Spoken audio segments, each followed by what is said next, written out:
नमस्कार, आप देख रहे हैं फ्रीडम न्यूज। खबर प्रयागराज से, जहां सदियापुर करेला बाग क्षेत्र के सफेदपोश दबंग भूमाफिया नंदलाल निषाद उर्फ नंदा के द्वारा किए जा रहे गैर कानूनी कार्यों का पर्दाफाश। पुलिस की निष्क्रियता से उसके हौसले बुलंद है। उसके काले कारनामों के खिलाफ यदि कोई बोलता है अथवा उसके द्वारा सताए गए किसी भी पीड़ित परिवार के साथ यदि कोई सामाजिक व्यक्ति खड़ा होता है तो उनके खिलाफ फर्जी व मनगढ़ंत कहानियां बनाकर पुलिस को गुमराह करता तथा उनके खिलाफ झूठे मुकदमे लिखवाकर फंसाने की साजिश भी करता है, ताकि कोई भी व्यक्ति उसके गैर कानूनी कार्यों की पोल न खोल सके और वो बेरोक टोक अपना काला साम्राज्य चला सके।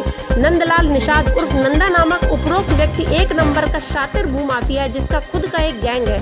वह 2 बार उक्त क्षेत्र का निर्दलीय पार्षद भी रह चुका है। उसने कई सरकारी व गैर सरकारी जमीनों पर अवैध कब्जा कर रखा है, जिसको बेचकर वह मोटी रकम कमा रहा है। उसने कुछ गरीब, अनपढ़ व असहाय महिलाओं की जमीन पर और मकान पर कब्जा कर रखा है और उनके साथ धोखाधड़ी करके लाखों रुपए का गबन भी कर चुका है। उसके द्वारा सताई गई महिलाओं में निर्मला देवी, सीमा देवी, विमला देवी, संगीता देवी, त्रिवेणी देवी, आशा देवी व गायत्री देवी प्रमुख है। उसकी दबंगई के चलते क्षेत्र का कोई भी संप्रदाय नागरिक उसके खिलाफ बोलने को तैयार नहीं होता है। ऐसे में उक्त क्षेत्र के समाज सेवी व हिंदूवादी नेता श्री जितेंद्र बजरंगी, श्री अरुण सिंह कुशवाहा एवं विशाल साहनी ने उसके काले कारनामों को उजागर करने के लिए आगे आए।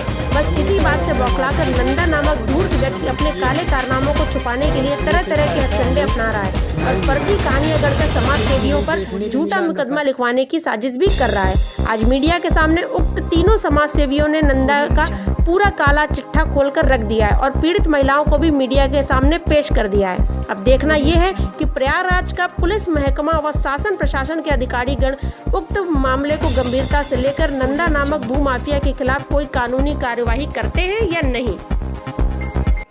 इस प्रेस वार्ता के जरिए मैं प्रयागराज प्रशासन तक एक आवाज़ पहुंचाना चाहता हूं। सदियापुर करेला बाग क्षेत्र में एक दबंग भूमाफिया नंदलाल निषाद उर्फ नंदा सक्रिय है, जिसके ग्रुप में, जिसके गिरोह में पत्रकार महोदय भी हैं एक आध, और बहुत सारे ऐसे लोग जुड़े हैं जो अपनी कुत्रों द्वारा, अपनी गलत नीतियों द्वारा एरिया के कई लोगों का मकान, घर, ज़मीन, जायदाद सब हड़प लिया है। मैं 2014 से वहाँ गेस्ट हाउस चला रहा हूँ। मुझे आज तक कोई परेशानी नहीं हुई, लेकिन पिछले 1 साल 1.5 साल से लगातार मेरे खिलाफ कोई ना कोई मुकदमा करवाने की कोशिश की जाती है, किसी न किसी मामले में फंसाया जाता है। और इधर पिछले 1 महीने से मेरे घर की लगातार रेकी हो रही है। कोई ना कोई उनका आदमी मेरे घर में कौन आ रहा है, कौन जा रहा है, मैं कब निकल रहा हूँ, एक एक बात की उनको खबर रखते हैं। मुझे ये डर है कि इन सब बातों को देखते हुए कि मुझे या मेरे परिवार की हत्या कभी भी कराई जा सकती है। ये सब उसी की प्लानिंग है।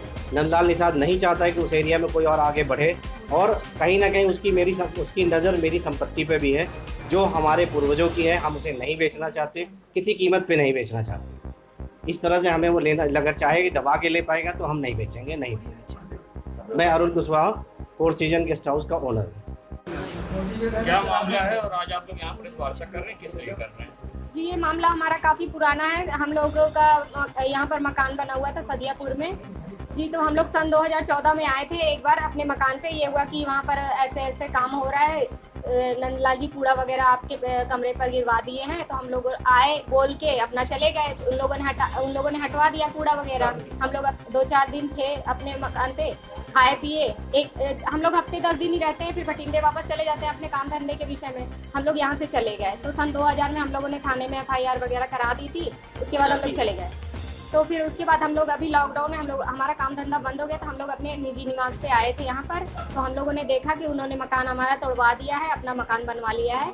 तो हम लोग आए लॉकडाउन में, थाने में दे दी तहरीर, उन्होंने काम बंद करवा दिया। फिर हम लोग आए दोबारा, फिर देखे कि काम वगैरह उन्होंने लगवा रखा है। अब हम लोग बस यही चाहते हैं कि हमारे मकान हमें मिल जाए। जी, थाने करेली में की। जी, मैं मीनाक्षी हूँ, त्रिवेणी देवी की बहू।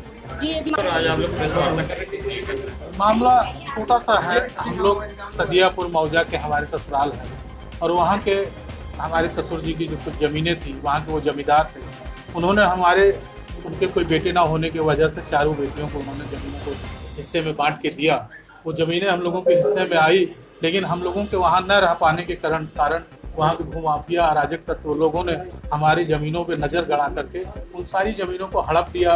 धीरे धीरे जब हम लोगों को जानकारी हुई, हम लोग अपनी आवाज़ को उठाना चालू किए।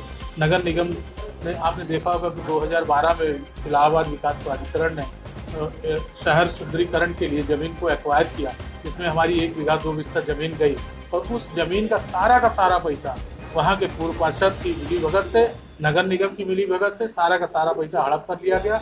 हम लोगों के किसी व्यक्ति के ना रजिस्ट्री के लिए बुलाया गया, ना कुछ किया गया, और 2 लोग रजिस्ट्री करने के लिए भी गई जो जिनके पास शिक्षा का अभाव है, और उनसे रजिस्ट्री कराई। रजिस्ट्री कराने के बाद उन लोगों को पैसा भी नहीं दिया गया। नगर निगम कहता है कि हमने 2 चेक दिए हैं, हम कहते हैं कि हमारे खाते में चेक नहीं आए हैं, ना हमारे खाते में पैसा आया है। मैं यही आप लोगों के माध्यम से इस आवाज़ को उठाना चाहता हूं कि नगर निगम पता लगाए कि वो पैसा दिया भी है कि नहीं दिया है। दिया है तो जांच करा ले, हम लोगों ने लिया है कि नहीं लिया है, वो पैसा गया कहाँ, और अगर नहीं दिया है तो नगर निगम हमारा पैसा दे दे। और नाम मैं नहीं लेना चाहता हूं, लेकिन अगर आप लोग कहते हैं तो मैं नाम लेता हूं। पूर्व पार्षद नंदलाल निषाद नंदा जी, जो मुझे लगता है कि इसमें उनकी संदिग्ध भूमिका है, क्योंकि जिस तरीके से उनका प्रतिरोध विरोध करना हमारे ऊपर दिख रहा है, इसका सीधा यही लगता है कि उन्होंने सारे पैसे का गमन करवाया, क्योंकि वो उस समय पूर्व पार्षद रहे हैं। और मुझे ये लग रहा है कि सारी की सारी भूमिका उन्हीं की है। पीड़ित आपके सामने आप देख रहे हैं, 4 लोग हम लोग हैं और लोग हैं। धीरे करके वहाँ पे उसकी आवाज़, उसके खिलाफ कोई बोलने वाला अभी तक तैयार, इतने पीड़ित तो इतने हैं कि अगर आप लोग आवाज़ ढूंढना चाहेंगे तो बहुत पीड़ित मिलेंगे, लेकिन उसके डर, उसके भय, उसकी माफियागिरी को देखते हुए किसी पार्टी से वो जुड़े हैं? अब किसी राजनीतिक पार्टी से भूमाफिया किसी न किसी राजनीतिक पार्टी से तो जुड़ा ही होता है, और राजनीतिक पार्टी से उनको संरक्षण होगा तभी तो वो ऐसा कर रहे हैं, नहीं तो किसी एक व्यक्ति विशेष में इतनी हिम्मत तो है नहीं कि वो किसी। परेशानी यही है कि हमारी सारी की सारी जमीनों को हड़प लिया है। मैं ये चाहता हूँ कि आप लोग अधिकारियों के माध्यम से हमारी जमीन को दिलवाने की कोशिश करें। हम लोगों को मैं विशाल साहनी, झुंसी छतनाग निवासी और सदियापुर मौजा के एक काश्तकार का हिस्सेदार हूँ, और मेरी ज़मीनें वहाँ पे हैं।